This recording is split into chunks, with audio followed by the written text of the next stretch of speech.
Africa Content TV.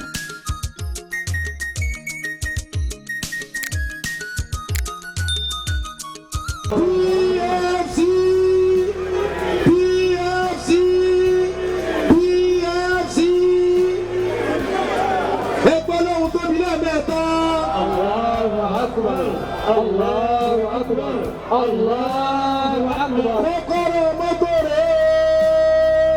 Òun rẹ̀. Ojú tó rí ò ní rí bímọ láyé. Àmín. Ojú tó wò ó kò ní rí bànújẹ́ wò mọ́.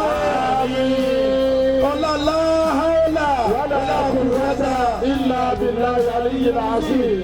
Ẹ wá jókòó, màá lọ hand over mọ́tò yẹn fún wọn ta. Fúlàní àwọn afá bíi mẹ́ta ẹ̀jẹ̀ ká sùn wọ́n débẹ̀. Ọmọ ẹgbẹ́ jókòó ẹ̀rì wò nínú fídíò. A fẹ́ lọ ṣe official handing over. Kí ẹgbẹ́ náà máa bọ̀ wá. Gómìnà rẹ̀ tẹ̀lé wọn.